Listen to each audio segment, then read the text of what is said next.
One of the cleanest and greenest lakes in the country is our featured protected area today. Located in Oriental Mindoro, the Nauhan Lake National Park is jointly protected by non-government agencies and private institutions, actively supporting our government efforts to keep the beauty of this natural haven.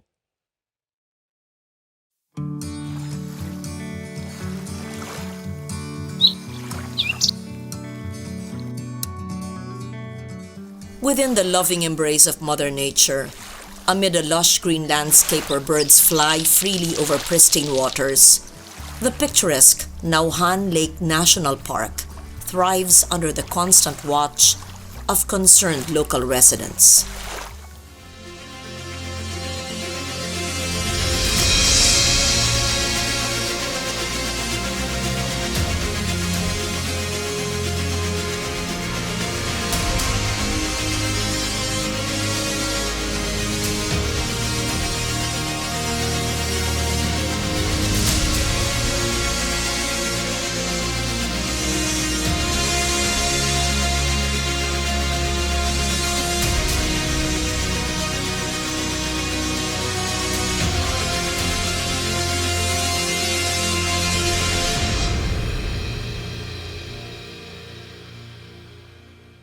Proclaimed a national park in 1956 by virtue of Presidential Proclamation No. 282, the park features the fifth largest lake in the Philippines, Nauhan Lake.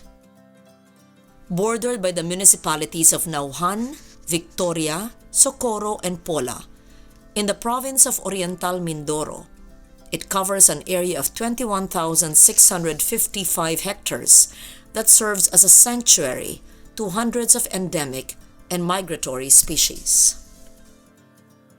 Nauhan Lake considered as the cleanest and greenest lake in the Philippines. Yan yung karaniwang naririnig namin sa mga meetings, conferences, sa mga natural resources ng Pilipinas. Dahil nga siguro ito yung fifth largest lake in the Philippines at sa ngayon ay talagang mahigpit na ipinagbabawal at very active ang organization, the Protected Area Management Board.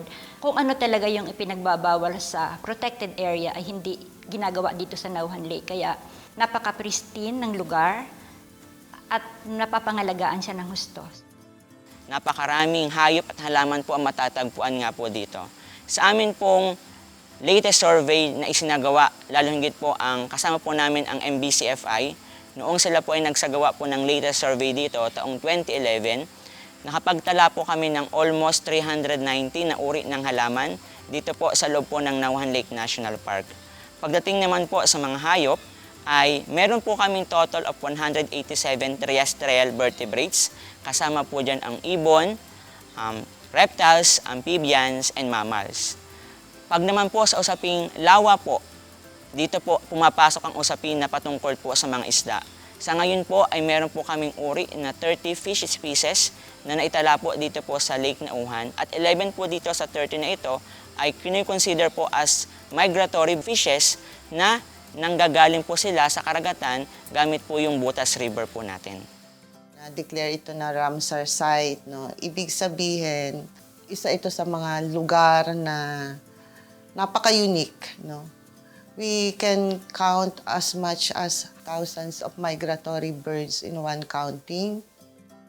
Currently, it hosts 123 species of resident and migratory birds. Include pa rin natin dyan yung syempre yung pinagkukunan ng livelihood ng ating mga kababayan. May mga banglis pa dyan, banak, marami, no? Pero dito, sustainable ang fishing nila, no? Hindi malakihan. Talagang pang-sustain lang sa pamilya.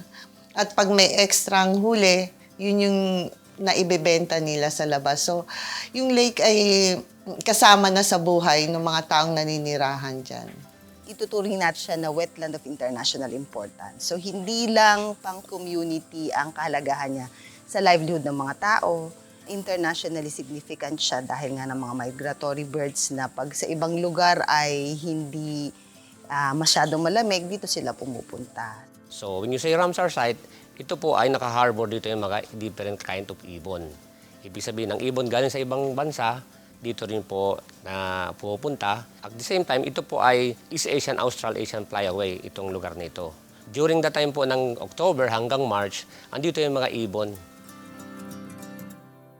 But like many other patches of paradise, the pristine lake and the beautiful park are constantly bombarded by threats from poachers, as well as soil erosion and flooding due to climate change.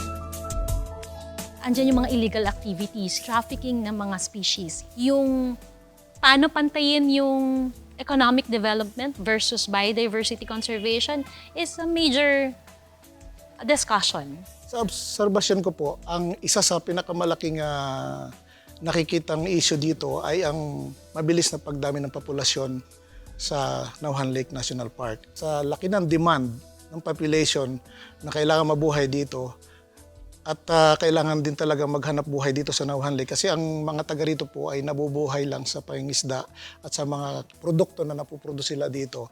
Sa pagdami ng populasyon, lumalaki din po ang demand na pangailangan ng mga tao na ninirahan dito upang mabuhay. At the forefront of addressing protection and conservation of the park is a Protected Area Management Board. PAMBI is composed of national and local government units, educational institutions such as the Divine Word College of Calapan, and non-government organizations such as the Mindoro Biodiversity Conservation Foundation. Sa MBCFI, we have 11 key biodiversity areas and priority sites, and one of them is the Nauhan Lake National Park. And we have started helping and partnering with the DENR way back in 2011 nung nagkaroon kami ng biophysical profiling with Haribon Foundation, with WWF, with Doubleville Foundation. These are the foundations actively working on conservation. Tutulungan ang national government at saka ang local government unit sa pamamagitan ng PAMBI. Since ang local government unit ay represented hanggang sa barangay level, municipal, provincial, represented sa Protected Area Management Board, yun yung pagtutulungan na lahat ng mga policies, kami yung babalangkas sa LGU ng Victoria. Ang isang sa tingin ko na mahalagang pangangalaga sa lake na programa namin ay yung pag-shift namin gradually into organic farming. Tuwing month ng mga November, December na yan, babaha na yan dyan.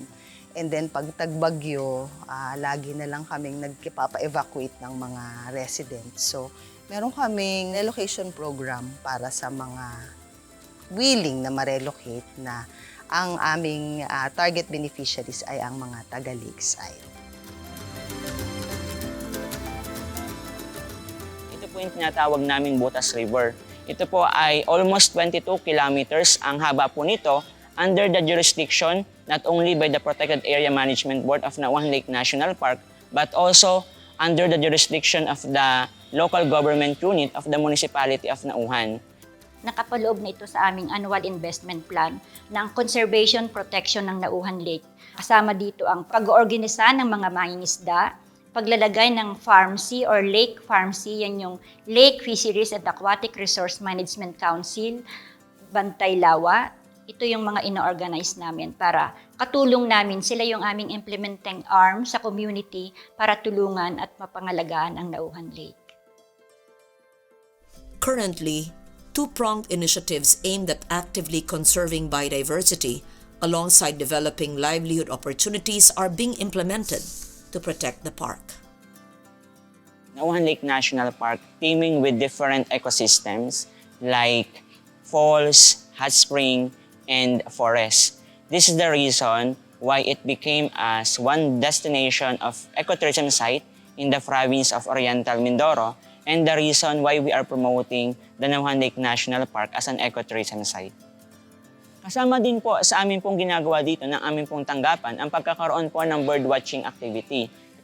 Sa buwan pong ito, sa Oktubre hanggang Marso, ay nagsisimula na po ang migratory season. Ang aming pong bayan ng Nauhan ay likas na sa aking pagkakawari ay napakaganda dahil ang tubig ay malinis, sariwa ang hangin, mga nagbeberdehang halaman. Amin pong mga creek ay may mga malilinis ding binubugan tubig sa Nauhan Lake kung kaya't ang aming isda ay matataba at sariwa-sariwa. Dito po sa aming Nauhan, ay sa Barangay Montilago, meron po kaming hot spring na napakaganda na siyang dinadayo ng mga taga-ibang lugar para makita nila. At yan po ang aming may pagmalaki sa aming barangay. Proyektong ito na bang klase ay isa sa mga alternatibong pamaraan ng pagtuturo, lalo higit sa mga bata.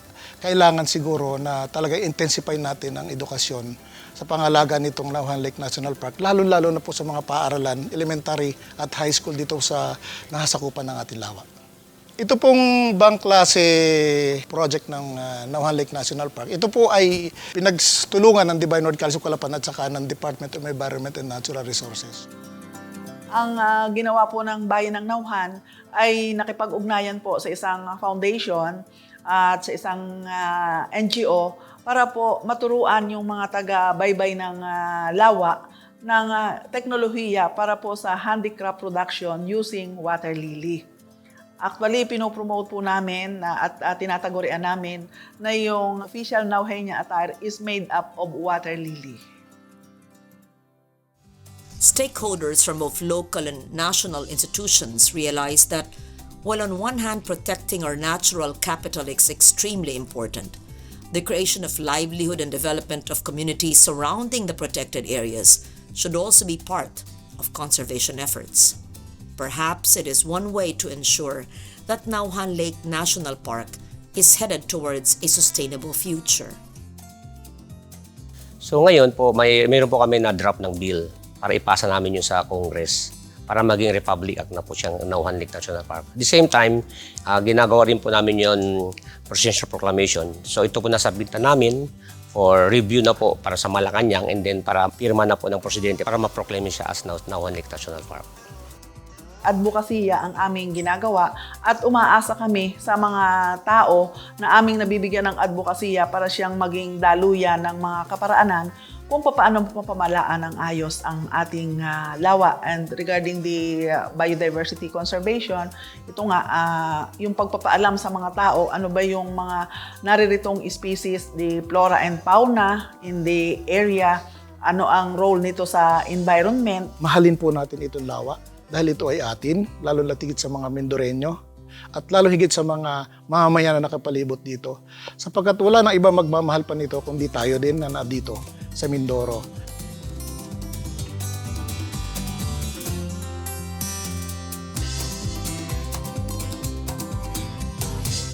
Curiously, not a lot of people know about the Maulawin Spring Protected Landscape and its astounding array of endemic flora and fauna.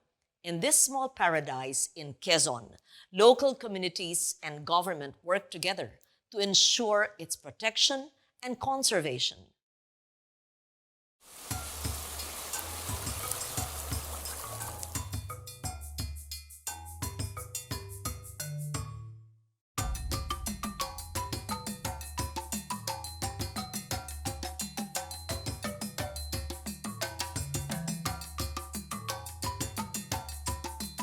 A stretch of lush hardwood forest with a rich diversity of flora and fauna nurtured by rivers and crystalline spring waters.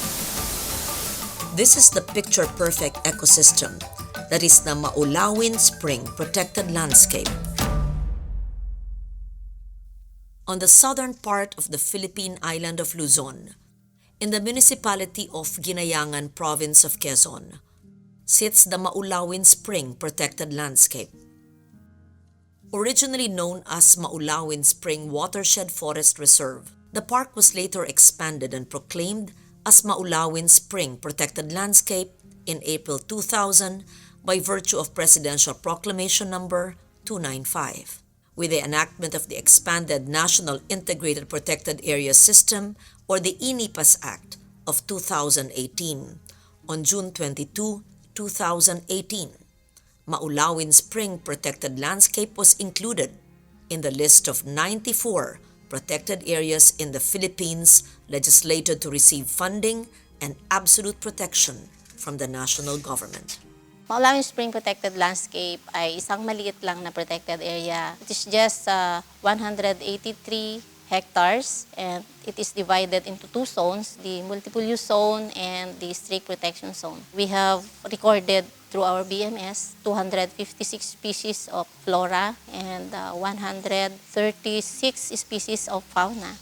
I consider it as rich in biodiversity kasi napakaliit po niya. Yung strict protection zone po niya ay more or less 100 hectares. Ito po yung tahanan ng maraming buhay ilang, flora and fauna. This little piece of paradise is a sanctuary to a myriad species of wild flora and fauna in danger of extinction. We have numerous endemic faunas here in Maulawin, like the kuleto, white-eared brown dove. We have recorded the tariktik hornbill as a threatened species here in Maulawin. Dito po makikita yung recently na sinabi po ni Dr. Pat na yung tinatawag natin pianga o isa po sa mga endemic species ng Pilipinas. Pero yung pinakamalaki po niya nakitang pianga ay dito po niya natagpuan sa Maulawin Spring Protected Landscape. Yung sa fauna naman po, kung sa Pilipinas po ay madaming endemic na kingfisher, ay 4 po ang matatagpuan dito sa Maulawin. Yung pong Philippine Dwarf Kingfisher, Indigo Banded Kingfisher, yun po isa sa mga talagang magagandang uri ng ibon na makikita dito.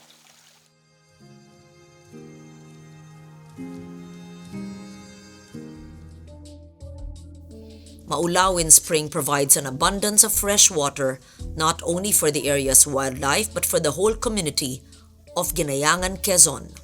To date, more than 1,500 households are directly benefited by the protected area's water resource. Ang Maulawin Spring Protected Landscape ang number 1 pong pagkukunan ng tubig ng aming bayan. Halos 60 to 80% po nito, yung mga mamamayan namin sa metro poblasyon, dito po sila kumukuha ng tubig na malinis na inumin. Throughout history, civilizations have been established around natural sources of water because without these, life would not be possible. However, harnessing water in unsustainable ways has taken its toll on most of the Earth's natural springs. A consequence of this has been the destruction of forests and wildlife habitats, tipping the balance of nature to our disadvantage. Establishing protected areas is vital to biodiversity conservation, as it promotes the application of wise management practices that blend effectively with the hands-on knowledge and experience of locals. Community participation and governance mechanisms contribute to the effective management and sustainable development of the Maulawin Spring Protected Landscape. Before I came here, early 1990s, I observed that the protected area is threatened by the migrants. Pinapasok po nila ito, ginagawang kaingin, tinitirahan po nila ito. But then, with the effort of the DNR personnel and the LGU, the local government unit, and all the NGOs assigned here, and the community, we have managed to lessen the threat. Nagbuo tayo ng PAMB, the Protected Area Management Board, na siyang makakatulong ng DNR sa management and protection ng Maulawin Spring Protected Landscape. We did a lot of IEC, Formation Education Campaign, and we create awareness among them that this should be protected because it is the primary source of potable water to be utilized by the community. So we also organize the the tenured migrants. We call them tenured migrants because they entered the protected area 5 years prior to the proclamation as protected area. That is 1987. We organized them and then we converted them as partners in the protection, development of the protected area instead of threat. Kami po ay nagpapatrolya dito sa loob ng Maulawin, sa labas man, dun sa mga sakop ng iba't ibang barangay, upang sa ganun ay mamonitor namin yung daloy, yung mga tinatakbo ng pamumuhay ng mga tao.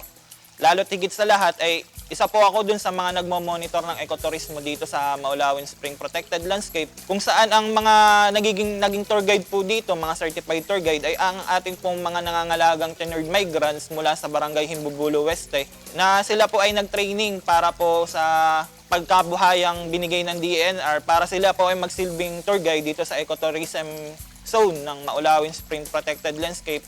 At karamihan po dito sa mga tour guide na ito ay kababaihan na talagang sila po yung umaakyat, mga matatag, saka masisipag at talagang magagaling na mga tour guide na atin po talagang aking pinagmamalaki sa buong mundo. So, ang ginagawa po namin sa pangangalaga po ng PA, kami po ay monthly ay nagpapatrolling po sa loob po ng nasasakupan ng MSPL. Tapos po kami po ay nagtatanim ng mga punong kahoy, nagkakaroon po kami ng quarterly maintenance. Ang Lawin po isang Biodiversity and Forest Protection System na design ng DENR para magpatrol sa mga watershed and protected area and forest land cover sa buong Pilipinas po. Ako ay 50 years na pong naninirahan dito. Po, ang ginagawa po ng Green Brigade, kami po ay tumutulong sa mga pagtatanim po dito sa MSPL. Kami po ay nanghihikayat ng mga taong tutulong sa paglilinis. Ay pamula po nung ano po ang DNR, tinulungan nga po kami na mapaunlad dito at binigyan kami ng dagdag kabuhayan na mga pananim na ano po, mga fruit tree. Ayun po, kami nga po yung nagtatanim ng mga kalamansi, mga rambutan, kakao. Sari-sari na pong halaman ang pagkakakitaan na pwedeng ibinta. As with many other protected areas, ecotourism provides an excellent way of promoting environmental awareness and providing alternative livelihood for the community. Only through the convergent efforts of government, community, people's organizations can we achieve sustainable and effective management of the Maulawin Spring Protected Landscape. So siguro ilan na lang po palagay ko ang naririnig ko sa ating mga kababayan na ganito kagandang park, lalo na yung flora and fauna, and may mga endemic species kaming natago dito, yung pianga, which is parang dito na lang yata makikita sa aming bayan yon. And also talagang medyo kakaiba pag nandun ka sa taas.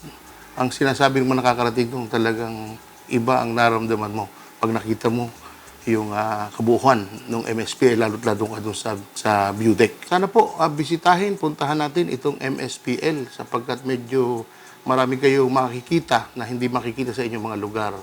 At pag mararamdaman ninyo kung talagang ito yung environment na hinahanap ng marami. Hindi po namin kakayanin yan na kami lang. So kailangan po ay suporta ng lahat ng stakeholders, not only the national government, but then and the local government unit, but then we need also to be partners of NGOs. Actually, we have partners today, the International Institute of Rural Reconstruction, na tumutulong po sa amin sa pagbibigay ng awareness, capacitation sa aming mga tenured migrants, sa mga tour guides. So we are appealing to each and everyone na sana we will not consider this protected area as the sole responsibility of the DNR para alagaan, na kailangan lahat tayo na mamamayan ng Ginyangan and the adjoining communities, adjoining towns, kailangan natin iprotekta dahil ito'y sarili pong atin. As stewards of the land, the people of Ginayangan, Quezon deserves commendation for their passion in conserving their environmental treasure. Once again, the forests of Maulawin Spring Protected Landscape will reverberate with bird songs and gushing waters of the spring, here in this little piece of our fragile earth.